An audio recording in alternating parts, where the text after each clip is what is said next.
पर दोस्तों नमस्कार। हमारे जितने भी ईपीएस 95 पेंशन धारक हैं, आप सबका हमारे नए वीडियो में स्वागत है। दोस्तों मैं आपको बता दूं 3-4 टॉपिकों के ऊपर आज की जो अपडेट है होने वाली है और बहुत ही खास अपडेट होने वाली है ईपीएस 95 पेंशन धारकों के लिए। देखिए दोस्तों, आप सब जानते हैं कि लगातार ईपीएस 95 पेंशन धारकों के लिए अपडेट पर अपडेट आती रही है कि ईपीएस 95 पेंशन धारकों को इतने तारीख से पेंशन की राशि मिलने लगेगी। और ये तो लास्ट था कि आचार संहिता के बाद से ईपीएस 95 पेंशन धारकों की पेंशन में वृद्धि हो जाएगी।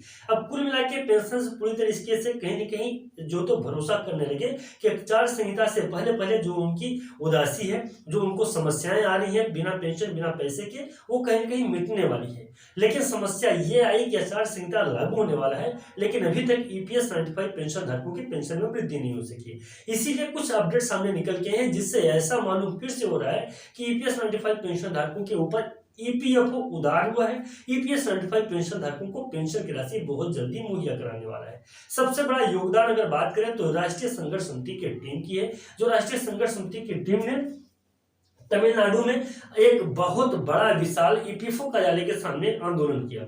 उस ईपीएस 95 पेंशन धारकों के पेंशनर्स में वृद्धि करवाने के लिए जो तमिलनाडु में आंदोलन किया गया, जिसका डायरेक्टली फायदा ईपीएस 95 पेंशन धारकों को होने जैसा दिख रहा है। दूसरे नंबर पे 13 मार्च को मिलेगा न्याय। देखिए दोस्तों, आप सब जानते हैं कि आज 12 मार्च हो गया है और कल है 13 मार्च, और ये भी पता चल रहा है कि 13 या 14 मार्च से आचार संहिता ऑलमोस्ट लागू हो जाएगा।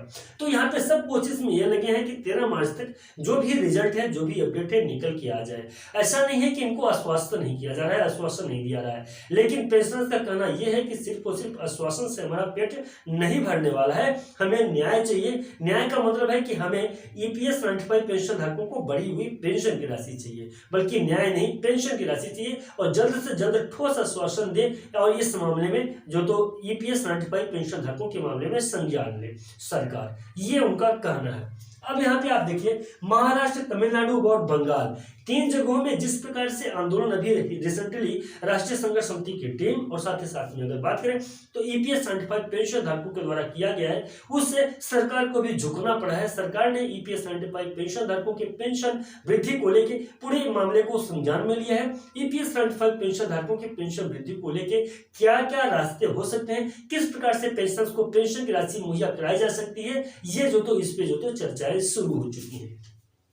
क्योंकि चुनाव का जो समय है ये चुनावी समय है, और चुनाव के समय में कोई भी पार्टी ये नहीं चाहती है कि हम ईपीएस 95 पेंशन धारकों को निराश करें। ईपीएस 95 पेंशन धारकों को निराश करने का मतलब है कि कहीं ना कहीं कुछ परसेंटेज वोट जो तो उसमें कम होने वाले हैं या कम हो सकते हैं। इसलिए सारी पार्टियां यही चाहती हैं कि जो ईपीएस 95 पेंशन धारक हैं उनके पक्ष में हमारा जो तो वोट उनका हमको मिले, और जो भी ईपीएस 95 पेंशन धारकों का जिस प्रकार से भी पेंशन में वृद्धि हो सकती है उसमें पेंशनर्स को पेंशन की राशि बढ़ा के दी जाए, ऐसा महसूस हो रहा है।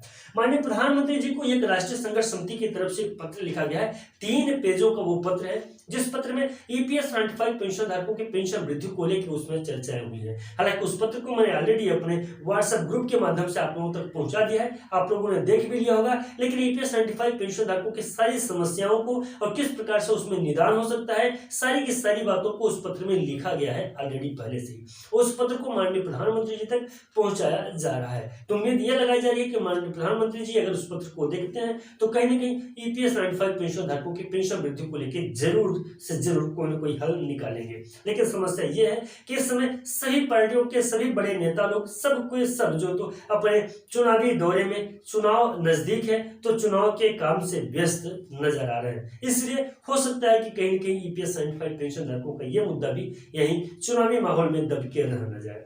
अब समस्या यहाँ पे मैं आपको बता दूं कि एक और आप लोगों को पता चला था, माननीय खट्टर साहब ने ईपीएस 95 पेंशन धारकों के पेंशन वृद्धि को लेके एक बड़ी बात कही थी। उन्होंने ईपीएस 95 पेंशन धारकों के ऑलमोस्ट जो तो अपने राज्य में, हरियाणा राज्य में उन्होंने मंजूरी भी दे दी थी। लेकिन आज की जो खबर सुनने में आ रही है, जानने में आ रही है, बहुत ही मतलब कि निराश करने वाली खबर है। जहां तक मुझे मालूम है तो ऐसा लग रहा है कि खट्टर साहब ने इस्तीफा दे दिया है, जिसकी वजह से वो भी एक जो उम्मीद था ईपीएस 95 पेंशन धारकों का, उस उम्मीद पे भी पानी फिरता हुआ नजर आ रहा है। ओके दोस्तों, आप लोगों की क्या राय है कमेंट में हमें जरूर बताइएगा।